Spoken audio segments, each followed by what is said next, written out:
Welcome, welcome again.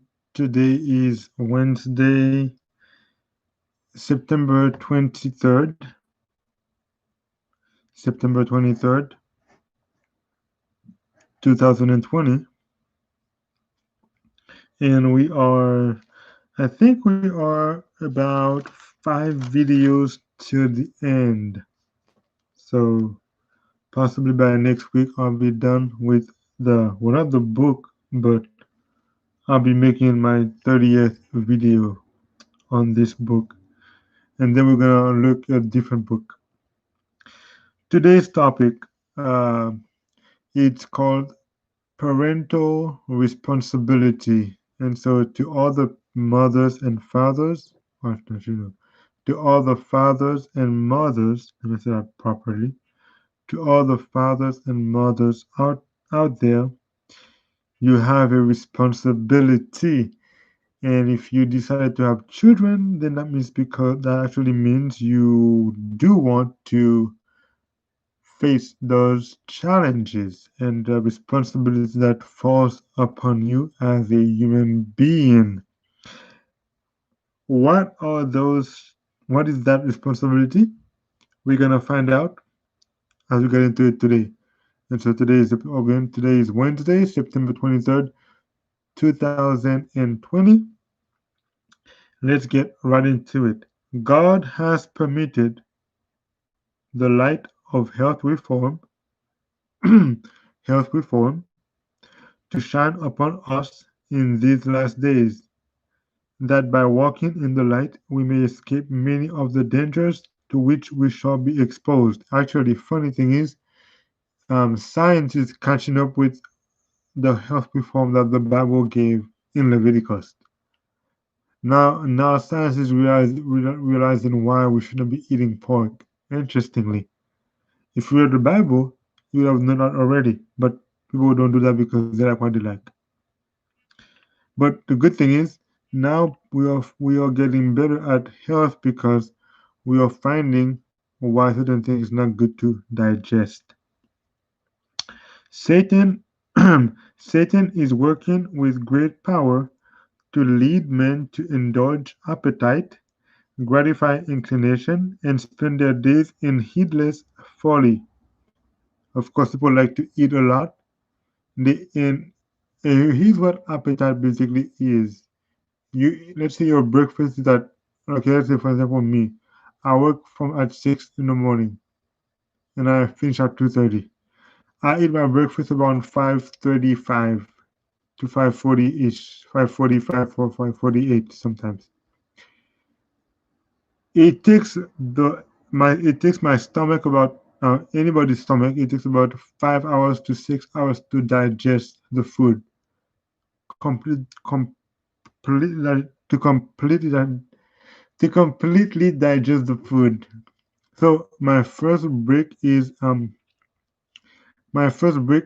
9:45. What I would be doing if I were to indulge is I eat at 5:45, and 4 hours later I eat at 9:45, and then my lunch is at 12. Eat at 12 again, and then at 2 o'clock when I go home I also eat, and at 5 p.m. I also eat, and before I go to bed at 9 I eat again. So your stomach never gets to rest, right? And that's what appetite does. It makes you eat all the time and your stomach never gets to rest. He present and you might wonder what is wrong with that. Well, think about you working all the time and never get a rest. You would feel like you're gonna die quick. And that's exactly what happens to your stomach. It and if you eat all the time, it makes you look it quickens your age, or not your age, your aging process. You may be a 22-year-old, but you're looking like a 30-year-old because it makes you look older quicker. So that's part of it too. Now, he presents attractions in the life of selfish enjoyment and sensual indulgence. Intemperance saps the energies of both mind and body. He who is thus overcome has placed himself upon Satan's ground, where he will be tempted and annoyed and finally controlled at pleasure by the enemy of all righteousness. Parents need to be impressed with their obligation to give to the world children having well developed character, children who will have more power to resist temptation, and whose life will be an honor to God and a blessing to their fellow men. Those who enter upon active life with firm principles will be will be prepared to stand unsullied amid the moral pollutions of this corrupt age.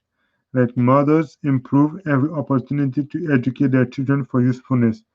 And the reason why she's gonna be speaking of mothers most of the time is not because mothers are the best ever, but you have to understand in the time people were living and in the 1800s.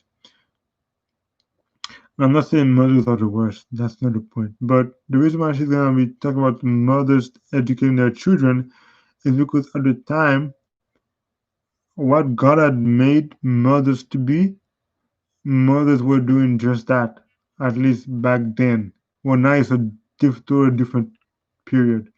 Mothers stayed home and take care of children, and they educated the children while the father went to work and bring the food. And so that's what it was. That was God's plan. And even if you would disagree with that, look at it in your own standpoint even right now. You as a woman, you go to work, right? Because you're like, you know what, I can do the job that a man can do, which is all right. But then when you get from work, you go home. What do? You go to the kitchen. You want to go cook because that's a natural angst. That not an instinct. That's what God made you for. You were made to provide, to cook, to clean, and those kind of things. Men, you don't see men doing that. Men, just we don't. We just not built for. Well, we are built for that. What we don't. It's not what we're made for. And so, if you look at a man and a woman going from work home, most likely the one that when he gets home wanna go and cook food and all that is the woman. While the man more likely gonna go home and then sit down and just relax. And then when he gets hungry, he probably go cook something. And yes, I have many people that do that actually. They go from work and they get to their home, they haven't even changed, and they go straight to the kitchen and like, okay, I need to prep some food. I'm like, you just got home, right? At least you should go to the shower and change and then come back. No, I just like to do that all the time. That's the way the woman was wired. That's how God made the woman. Nothing to be ashamed of, ladies. It's just how it is. Okay? The work of the mother is sacred and important. Interesting. But that's the one work that most women nowadays hate the most. She should teach her children from the cradle up habits of self denial and self control. Her time, in a special sense, belongs to her children. Interesting. Like I just said, actually, kind of the funny, the most important thing is the most interesting thing was when God was bringing the curse upon the Adam and Eve. Do you know what Eve's portion was? In great sorrow she'll bear children. What was Adam's portion? At the sweat of thy brow, thy brow, is that how it's called? Thy brow or brow, whatever, thy brow, will you eat bread. So God basically assigned them their role. You're gonna be at home with the children, Eve. You're gonna be the one outside finding food to support your family. That was the plan. See, don't take my word for it. Go back to the book of go back to Genesis chapter 3. Don't look at me bad. I didn't make it up. Okay? And so ladies, your time should be with the children. That is very much Mario, this is called hate speech. No, it's not hate speech. It's fact. Actually, you know what? Many of the women might be saying, "Oh, this patriarchy stuff," but once they get to their 30s and late 30s, then they wanna settle down and have a man and a family. But 10 years ago, they were so against it. They hate the idea of a woman and having children. Now they're in their 40s. Oh, I don't have any children. What's wrong with me? Huh? So no, I'm not gonna do anything as like political correctness over here because I want you to know the truth about it. That's what it is. That's the reality.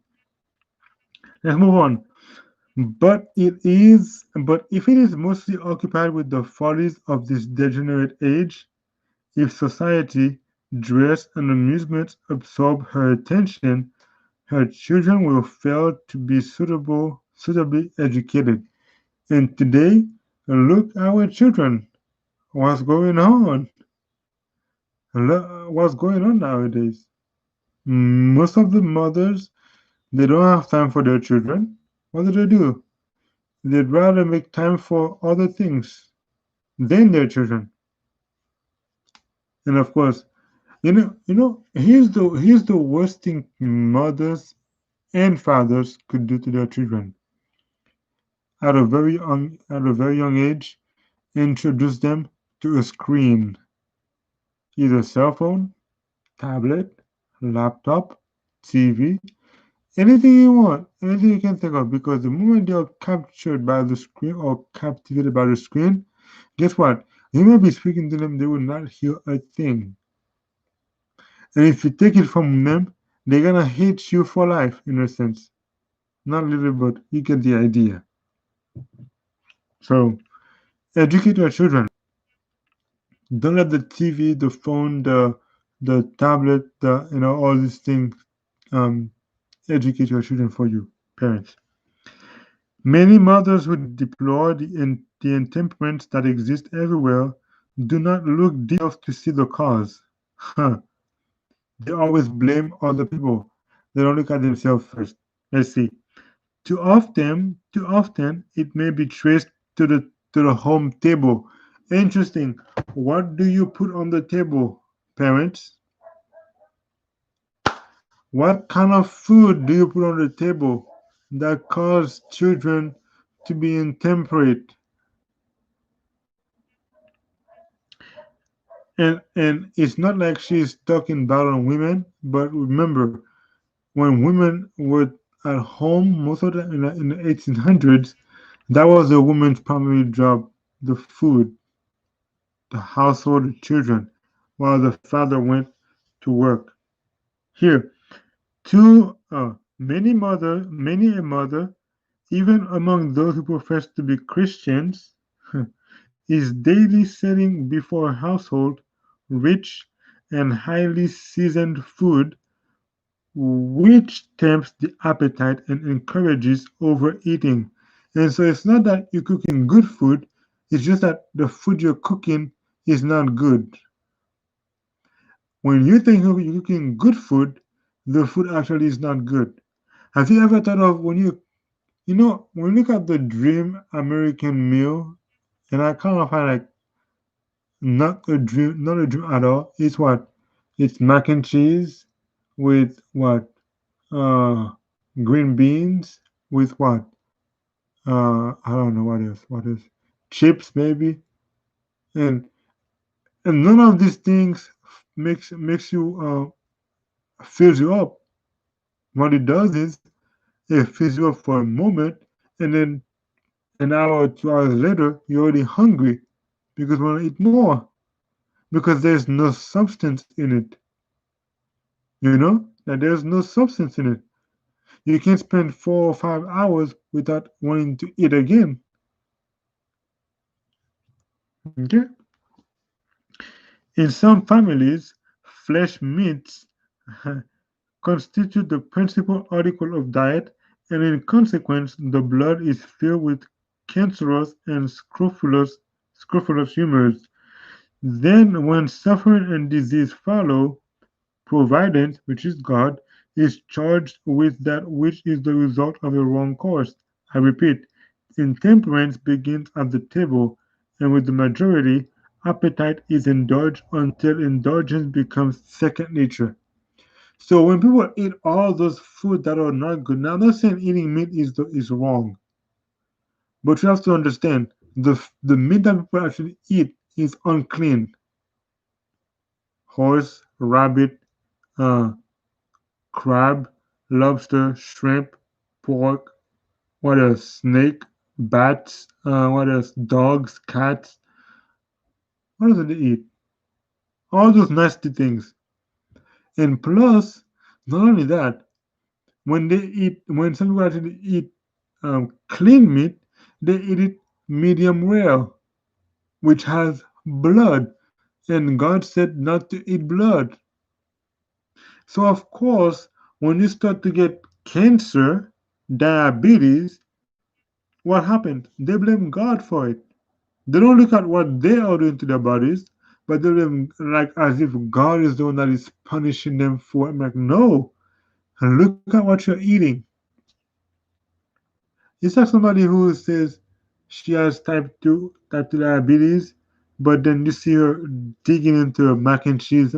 Well, of course, look what you're eating. If you eat something that is opposite, you will not be having that anymore. Because actually, you know, what, you know that food can actually heal the body. If you have diabetes, then stay away from meat. People always think, oh, it's because you're eating too much sugar. Let me tell you something. Sugar is not gonna give you type 2 diabetes as meat will. When you eat a cookie, it's not the amount of sugar that's gonna give you that's gonna give you type diabetes. It's the amount of fat, the eggs, the milk taken from what? From cows that they inject with something.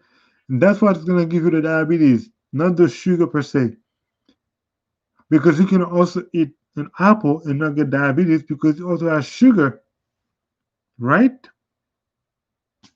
Yes, I know people don't like what I'm saying. I know right now I'm saying something that is, it's like I'm basically cursing at them if they are listening to me. It's like I'm cursing at them because that's just wrong, Mario, to say that.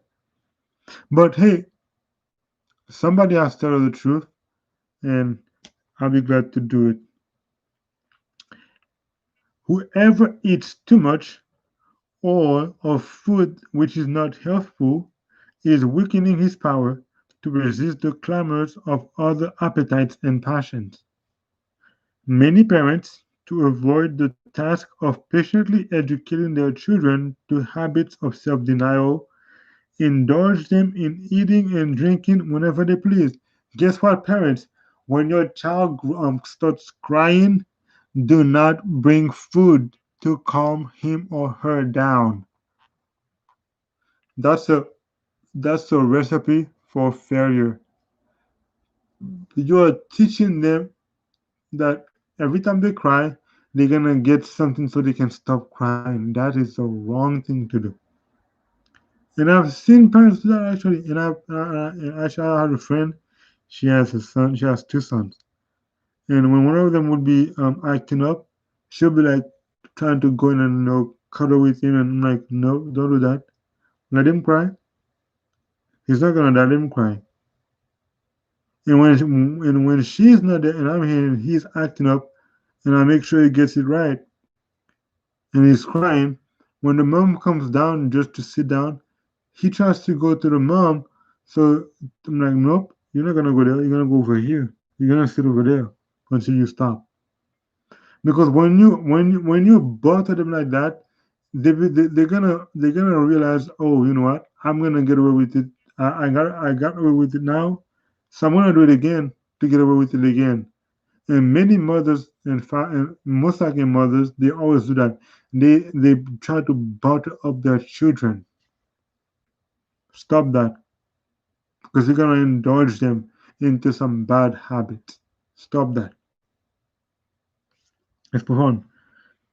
The desire to satisfy the taste and to gratify inclination does not lessen with the increase of years, and these indulged youth, as they grow up, are governed by impulse, slaves to appetite. When they take their places in society and begin life for themselves, they are powerless to resist temptation. In the glutton, the tobacco devotee, the wine bibber, and the inebriate, we see the evil result of erroneous education and of self indulgence. So it starts out with something small, you know, and then it goes to something bigger, and bigger, and bigger, and bigger.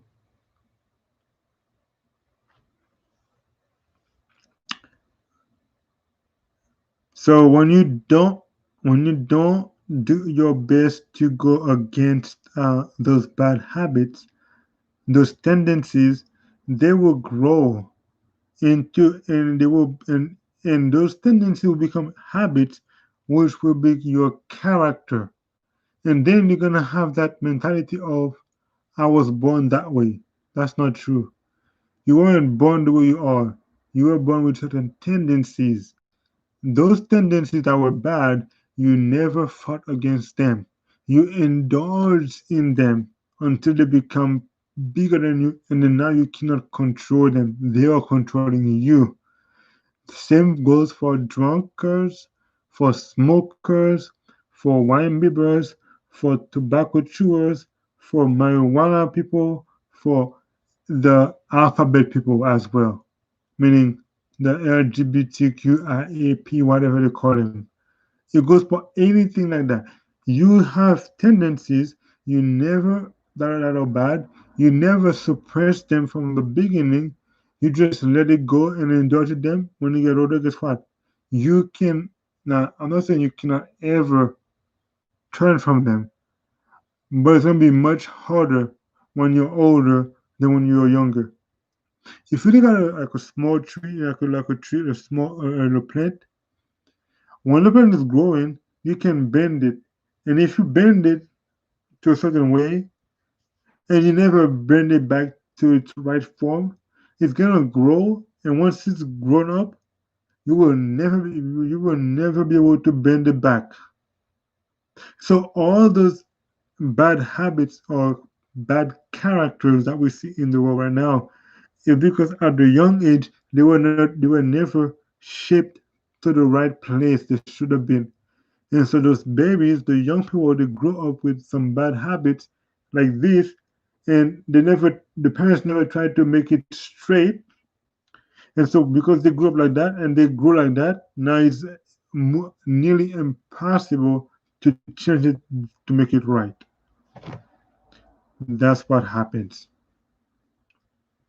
And it goes as well for your appetite. When we hear the sad lamentation of Christian men and women over the terrible evil of intemperance, the question at once arises: who have educated the youth? Who have fostered in them these unruly appetites? Who have neglected the solemn responsibility of forming their characters for usefulness in this life and for the society of heavenly angels in the next? Parents. Here's the answer. I'm going to give you the answer. It's not written here, but I'm going to read the answer to the questions. Parents have failed to educate the youth. Parents have failed to foster in them to remove those unruly appetites. Parents have neglected the solemn responsibility of forming their characters for usefulness in this life and the next life. Parents, don't blame society. Don't blame the TV. Blame the parents because the parents are the first one to educate. You know, education is at home. Instruction is in the school. I'm gonna say it again. You don't get educated in the school. You get instructed in the school. You get education in the home.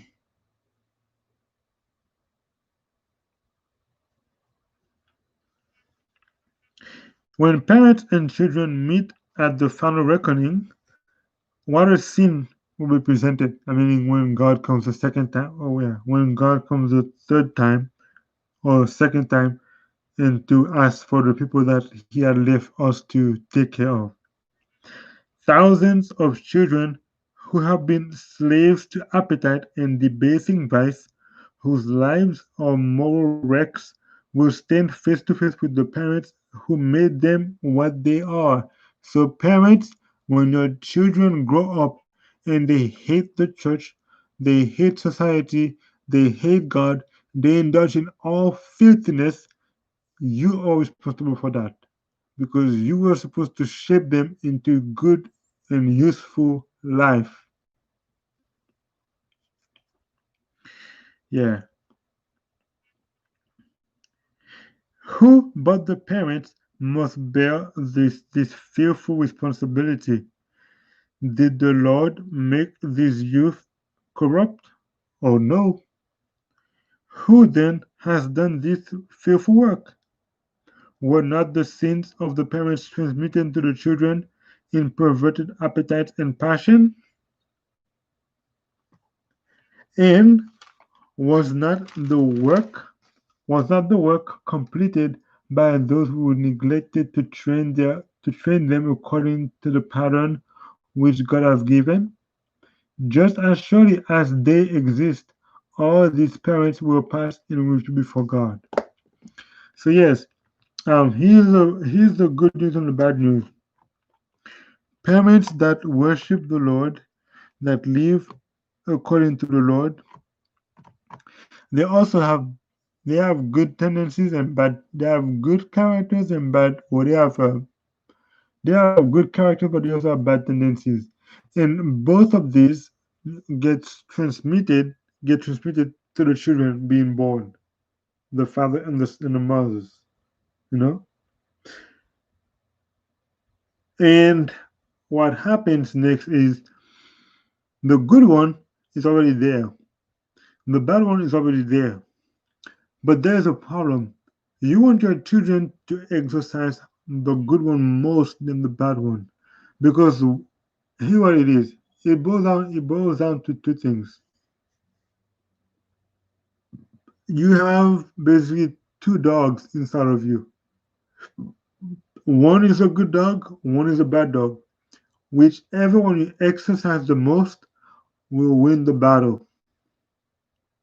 So if you want to exercise lying, theft, uh, cussing, smoking, drinking bad things, watching bad stuff, pornography, um, the alphabet as well, uh, adultery, not adultery, fornication and lust and idolatry, all these bad things, you are basically making that dog buff, and the good one is dying out because it's starving. You never actually worked it out. And so children are not born a certain way. They are born with tendencies. If they practice the good ones, then that will be the greatest the strength that they're gonna have. They will still have the bad ones, but it will be seen less because that one will overpower it. People that have lots of patience because they really practice patience. They're not just born with bunch of patience. No, they practice it. That was a tendency they had. So you get the point. Almost done. Satan is ready to do his work. He will not neglect to present allurements which the children have no will or moral power to resist. I saw that through his temptations he is instituting ever-changing fashions and attractive parties and amusements that mothers may be led to devote their time to frivolous matters instead of to the education and training of their children. Our youth need mothers who will teach them from the cradle to control passion, to deny appetite, and to overcome selfishness. They need line upon line, precept upon precept, here a little and there a little. So, should I finish it? Yes, I'm gonna finish here actually. You know what? Let me just read that last paragraph. I'm gonna finish with the one paragraph and then that will be it for tomorrow, for today, until tomorrow. The Hebrews were taught how to train their children so that they might avoid the idolatry and wickedness of the heathen nations. Therefore shall ye lay up these my words in your heart and in your soul, and bind them for a sign upon your hand, that they may be as frontlets between your eyes. And ye shall teach them to your children, speaking of them when thou sittest in thine house, and when thou walkest by the way, and when thou liest down, and when thou risest up. Woman should fill the position which God originally designed for her as her husband's equal. The world needs mothers who are mothers not merely in name but in every sense of the word. We may safely say that the distinctive duties of women are more sacred, more holy than those of men, which is because that's what they are supposed to do. They were supposed to do. Let woman realize the sacredness of her work and in the strength and fear of God take up her life mission. Let her educate her children for usefulness in this world and for the home in the better world. Unfortunately, that sacred work, women despise it because they want to be like men. They want to be better than men. You know, I am a strong woman, and whatever man can do, I can do it better. That's not true. And so I'm gonna leave you like that today. Today was Wednesday, September 23rd, 2020. I will see you again tomorrow. If I do not see you tomorrow, I will see you again when Jesus Christ comes the second time. Well, I hope to see you there as well with Him. Until then, bye for now.